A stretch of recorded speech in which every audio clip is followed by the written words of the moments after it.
Hi, my name is Andrew. I'm working with Professor Anand Joshi and Richard Leahy in the Signal and Image Processing Institute at the University of Southern California. We are here presenting a network-based approach to study of ADHD using tensor decomposition of resting state fMRI data. In this work, we identified spatially overlapped and temporally correlated brain networks from resting state fMRI data using a scalable and robust tensor decomposition framework.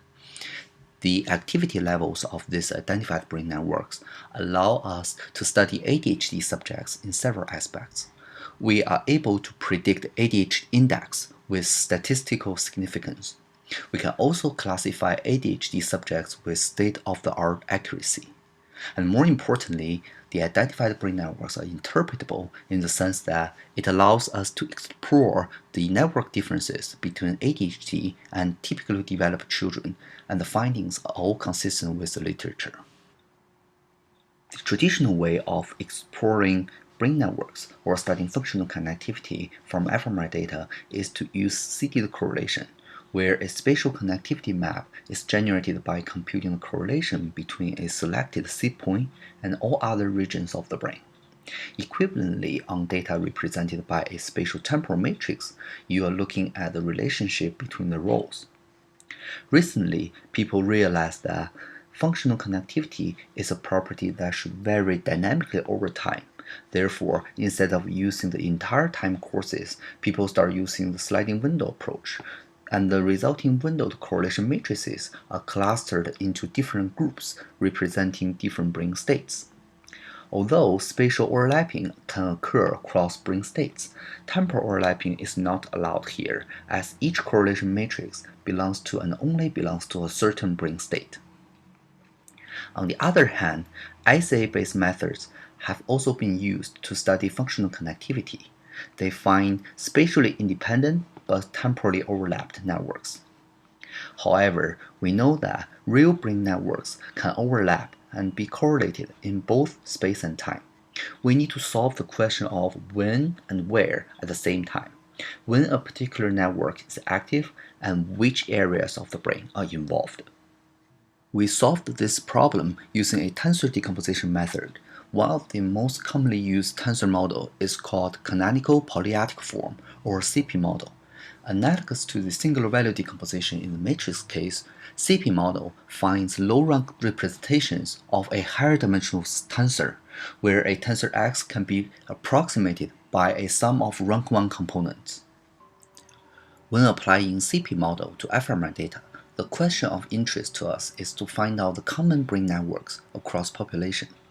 Suppose we have n number of subjects. Each of them can be represented as a V by T matrix.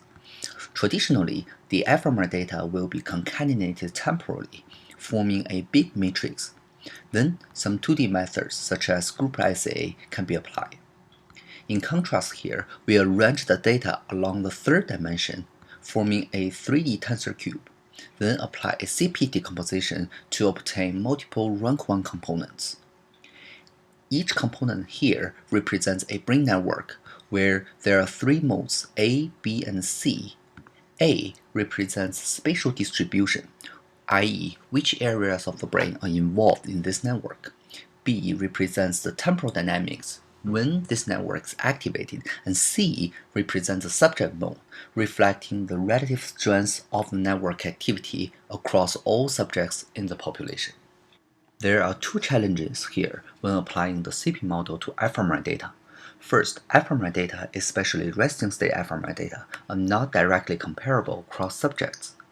We solved this problem by applying the brain sync transform, which allows us to synchronize time series from one dataset to another, thus making cross-subject study possible. The second challenge is how to solve this CP decomposition in an efficient and robust manner. Mathematically, the data tensor X can be approximated by a sum of outer products between mode A, B, and C, and the norm of each component is represented by lambda. The cost function is built to minimize the norm of the difference between the real data tensor and the approximated tensor. Among many CP decomposition algorithms, the alternating least square, or ALS in short, is still today's working horse. where each mode is optimized while other modes are fixed. The algorithm runs iteratively over all modes until convergence. However, LS does not scale up well to large datasets and is not robust against local minima. To solve this issue, we previously developed a scalable and robust sequential CP decomposition framework. The idea is simple. Suppose we have some initializations from the previous iteration r-1. First, we obtain a solution for the current rank R using those previous initializations. Then, we calculate the residual tensor by subtracting the current solutions from the data tensor. Next, we feed a rank 1 approximation to the residue. And finally, we concatenate this rank 1 component and the current solutions together to form the initializations for the next iteration. The usage of lower rank solution as part of the initializations for the higher rank decomposition not only greatly improves the speed of convergence, but also makes the algorithm robust against local minima during iterations. This framework is also very flexible in the sense that any CP decomposition algorithm can be used inside. In this work, we used the optimization-based NADAM algorithm. For more technical details, please refer to our previous publications. The focus of this work is to study ADHD by identifying brain networks using our scalable and robust tensor decomposition method. We used the public available ADHD 200 datasets from Peking University only. There are in total 221 subjects, in which 95 of them are ADHD and the remaining 126 are typically developed children, TDC. After synchronizing fMRI data from all subjects and arranging them into a 3D tensor, we performed our tensor decomposition and identified R networks. Again, A, B, and C in each network represents the spatial, temporal, and subject mode respectively. Of our particular interest is the use of the subject mode, which reflects the strength of the brain network activities. We grouped the subject mode Ci from all R networks together, forming a feature matrix F with a dimension of S, the total number of subjects, by R, the number of networks. In this work, we selected the top 20 networks. In the following, we will illustrate how we can use this feature matrix to predict ADHD index, to perform classification of ADHD, and finally, to explore brain network differences between ADHD subjects and TDC.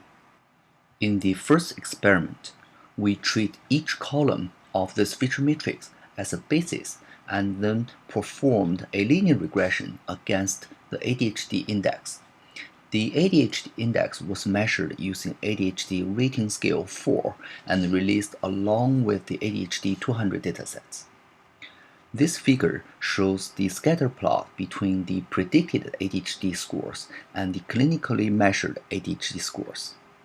An F-test with 200 degrees of freedom shows the significance of the regression model with a p-value of 4.3 times 10 to the minus 4.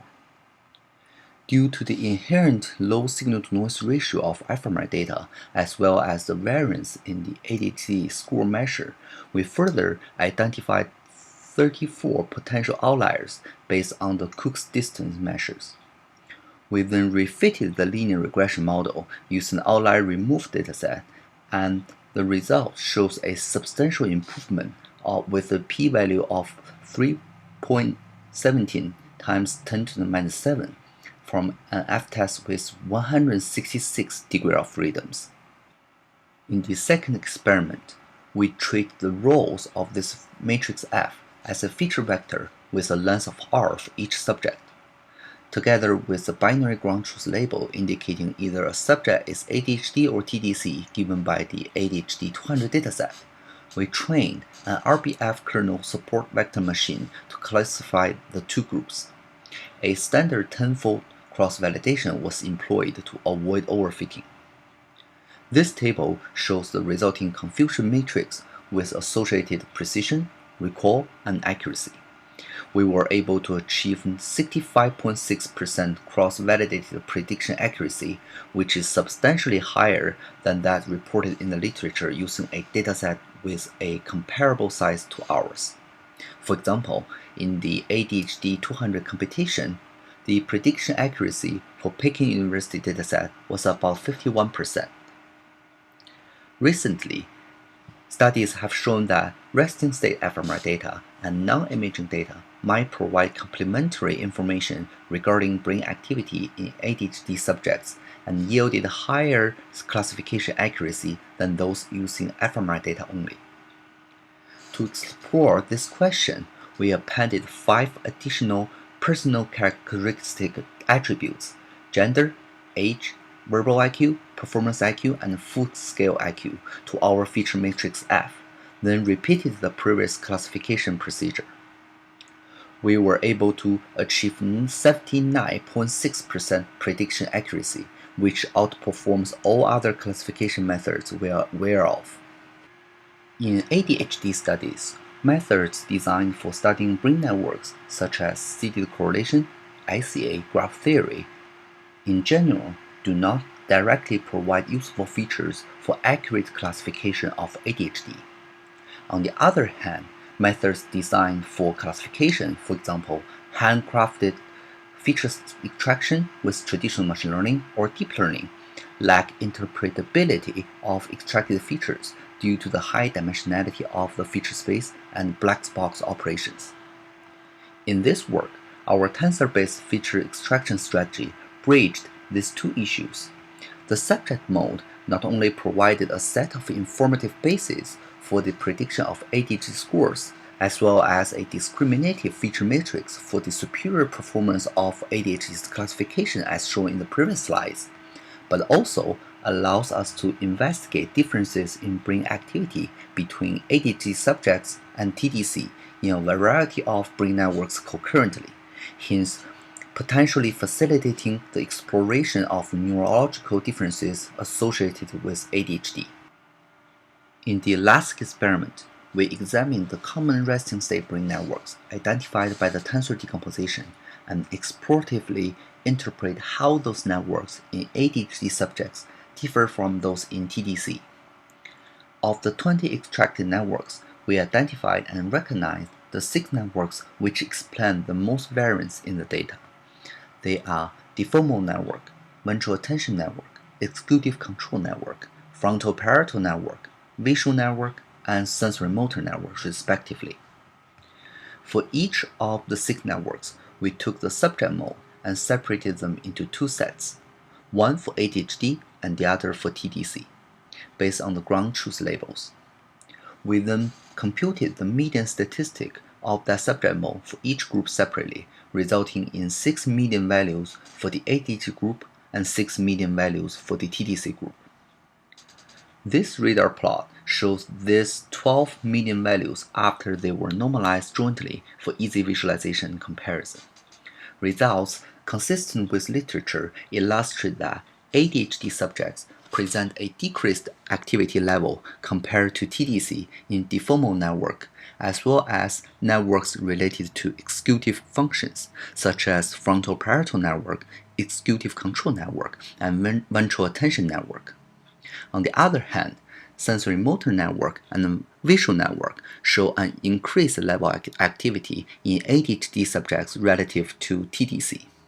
This is as we expected, since ADHD subjects tend to be more inattentive and physically hyperactive than TDC. In summary, we presented a feature extraction framework based on tensor decomposition of resting state fMRI data, which allows us to study ADHD in several ways. First, the predicted ADHD scores are significantly correlated with the clinical measures. Second, using the extracted features, the trained SVM classifier achieved state-of-the-art classification accuracy. And finally, the extracted brain networks are also highly interpretable, suggesting a decreased activity in deformal network and other executive-related networks, as well as increased activity in sensory motor and visual network, all consistent with the literature. Thank you for your attention.